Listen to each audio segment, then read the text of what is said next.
नमस्कार, सत श्री अकाल है दोस्तों। स्वागत है हमारे YouTube channel NPS study centre में। आज हम आपके लिए एक बहुत ही इम्पोर्टेंट चीज़ लेकर आए हैं जो आपके एग्ज़ाम में पूछे बहुत ही जाते हैं, जो आपको बहुत ही कन्फ्यूज़न भी करता है। क्योंकि दक्षिण भारत का जितने भी राजा आए थे उनमें से जो है ना, बहुत से राजा जो है जो लगभग में बहुत ही काम किए हैं।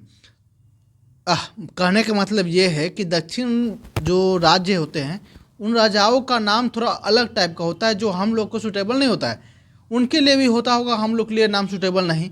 ऐसा ही क्योंकि अभी हम लोग के एग्ज़ाम में पूछा जाता है दक्षिण भारत के बारे में, तब उस दक्षिण भारत के बारे में पूछा जाता है तो उसके बारे में बहुत से एग्ज़ाम में आपके लिए टॉपिक बनते हैं। जैसे यहाँ आप देख रहे होंगे कि संगम काल के बारे में पूछा गया है, चेल और चोर और पांड्य के वंश के बारे में पूछा गया है।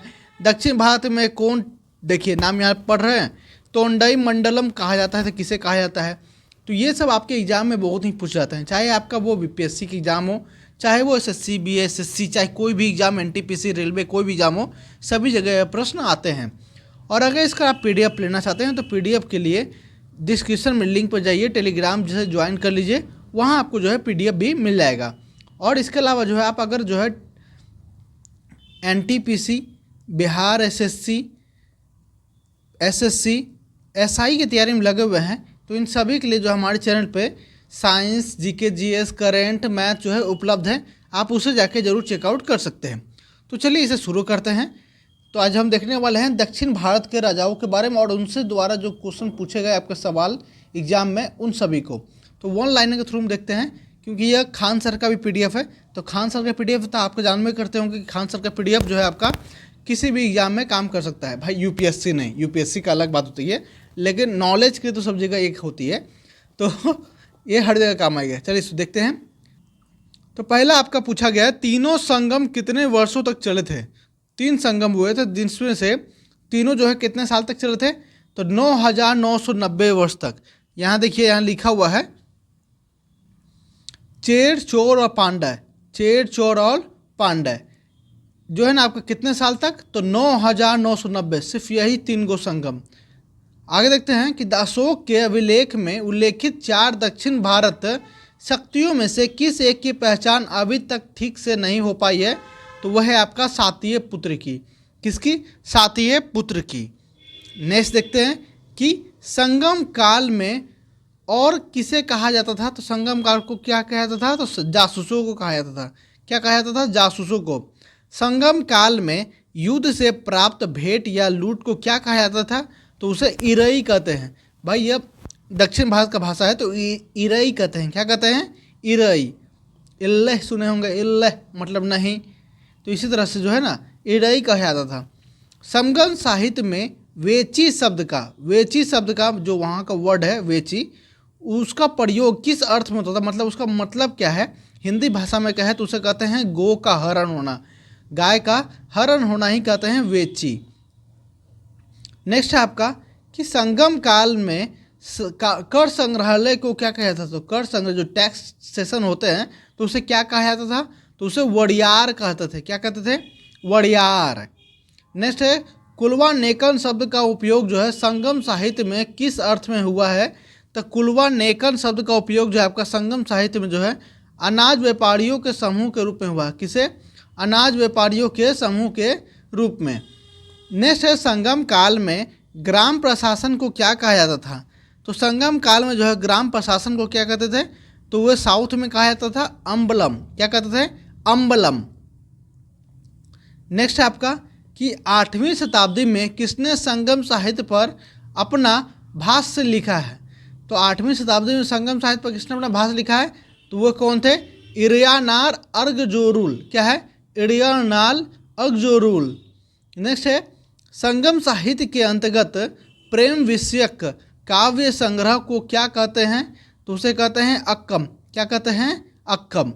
नेक्स्ट है आपका संगम काल में मलयार, पौड़ियार, कुदावार इत्यादि नाम किस शासक शक्ति के लिए मिलता है, तो चेर वंश के लिए। किसे? चेर वंश के लिए। नेक्स्ट है आपका कि पुहार बंदरगाह निर्माण किस चोल शासक ने किया था, तो पुहार बंदरगाह का निर्माण जो है किसने किया था, तो करिकल ने किया था। किसने किया था? करिकल ने किया था। नेक्स्ट है, संगम समाज में प्रचलित गंधर्व विवाह को तमिल साहित्य में क्या कहा गया है?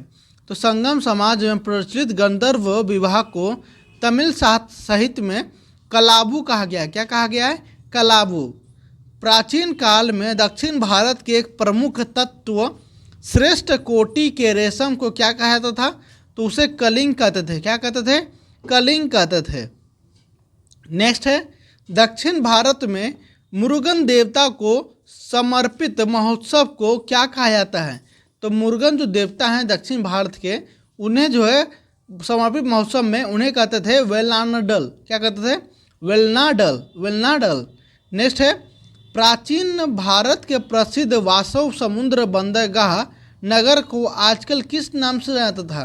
तो चेन्नई को। चेन्नई को पहले किस नाम से जानते थे? तो वासव समुद्र बंदरगाह। नेक्स्ट है आपका, दक्षिण भारत में किस देवता का मंदिर जो है ना वज्रकोट्टम कहलाता है? तो वो कहलाता है आपका किसका? तो इंद्र को। वज्र किसके पास होता है ना? तो इंद्र के पास, तो वज्रकोट्टम। नेक्स्ट है आपका कि कपालिक शैव सन्यासी की चर्चा किस तमिल ग्रंथ में है? तो मणिमेखले में। किसमें? मणिमेखले में। संगम साहित्य में शहर की सड़कों के लिए किस शब्द का उपयोग किया जाता था? तो किस शब्द का उपयोग किया जाता था? तो वो था आपका दर्रू। क्या था? दर्रू। नेक्स्ट है, संगम साहित्य में राजा की सभा के लिए किस शब्द का प्रयोग हुआ है? तो संगम साहित्य के लिए राजा का जब सभा होता था उसे हम क्या कहते थे? नालवे। क्या कहते हैं? नालवे। पुहार के व्यापारी कोवलम की प्रथा का वर्णन किस तमिल महाकाव्य में है? तो वह है आपका शिलापदिकारम। क्या है? शिलापदिकारम। नेक्स्ट आपका चेर, चोर और पांडव के शासनाधीन समस्त संगम क्षेत्र को क्या कहते हैं? तो तमिहल्लम कहते हैं। क्या कहते हैं? तमिहल्लम। संगम साहित्य के अंतर्गत प्रसिद्ध तमिल व्याकरण ग्रंथ टोलकप्पियम की रचना किस संघ के दौरान की गई है? तो द्वितीय संगम द्वारा। कब? द्वितीय संगम द्वारा। दक्षिण भारत में किनके राज्य को तोंडई मंडलम कहा जाता था? तो तोंडई मंडलम जो है वो आपका चोल राज को कहा जाता था। किसे? चोल राज को। नेक्स्ट है आपका कि 9वीं शताब्दी में चोल साम्राज्य की नींव किसने डाली थी?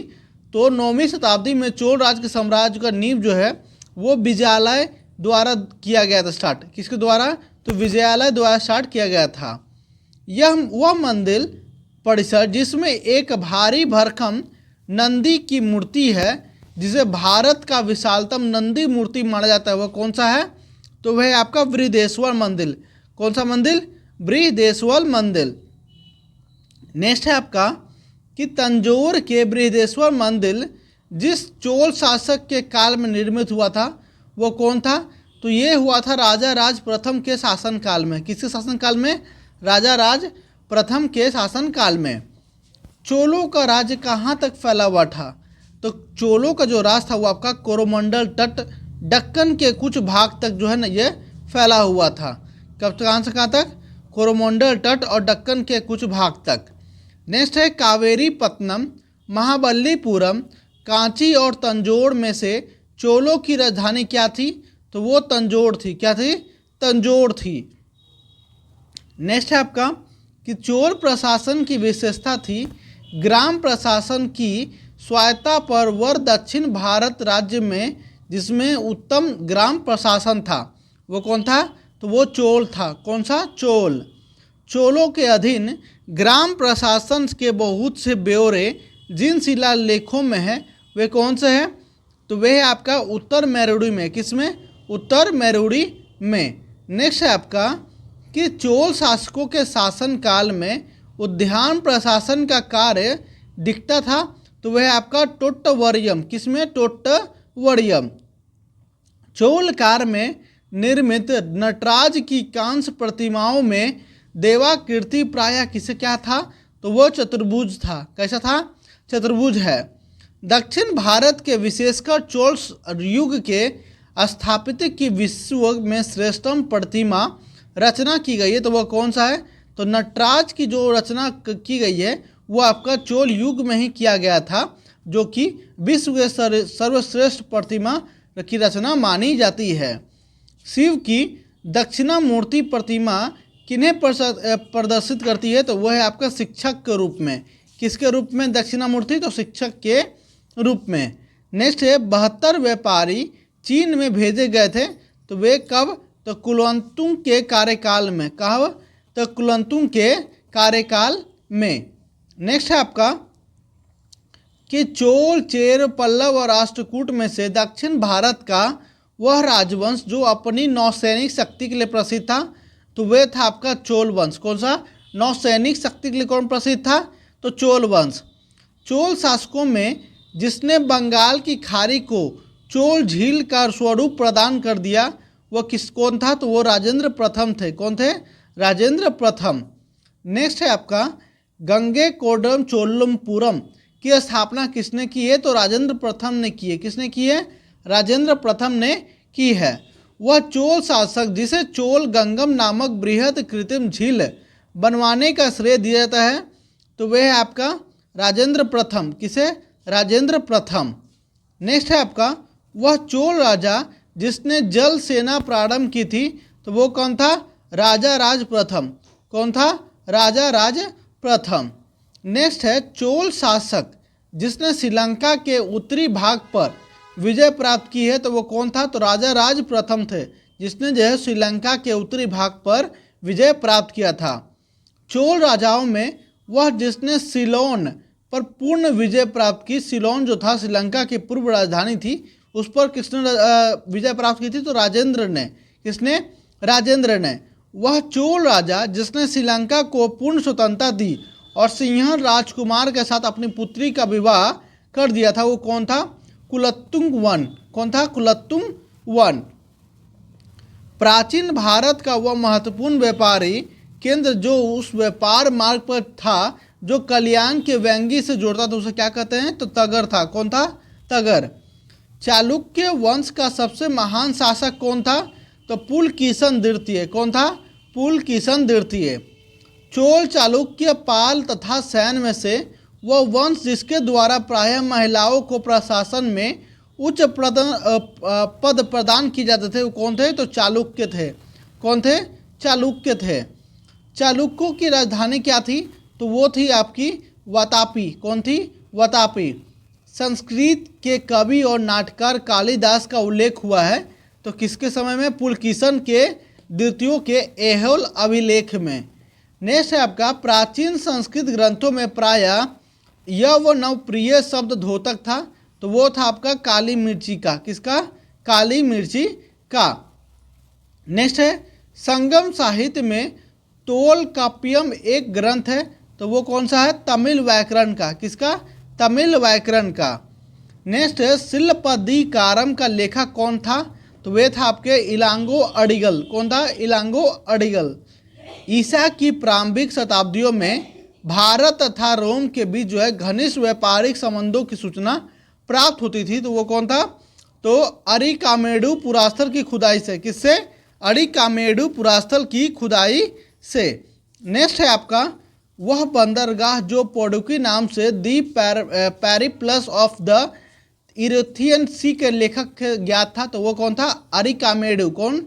अरिकामेडु। रोमन बस्ती प्राप्त हुई थी कब? तो अरिकामेडु से। किससे? अरिकामेडु से। एम्फोरा जार होता है क्या? तो एक लंबा तथा दोनों तरु के हथदार जार होते थे। क्या होते थे? लंबा एवं दोनों तरु के हथदार जार होते थे। तो आज हमने क्या देखा कि दक्षिण भारत के जो प्रमुख राजा हुए, उनके द्वारा जो काम किए गए और किस नाम से किस चीज़ का नाम पुकारा जाता था, किस वर्ड का क्या मतलब था, तो उन सभी के बारे में आज हमने इसमें देखा। ये आपका पार्ट 1 था। इसका पार्ट 2 भी मिलेगा आपको। उम्मीद है आपको यह सेशन अच्छा लगा होगा। अगर अच्छा लगा हो तो अपने इस चैनल को लाइक, सब्सक्राइब, कमेंट और शेयर करना ना भूलें। तो मिलते हैं नेक्स्ट वीडियो में। धन्यवाद।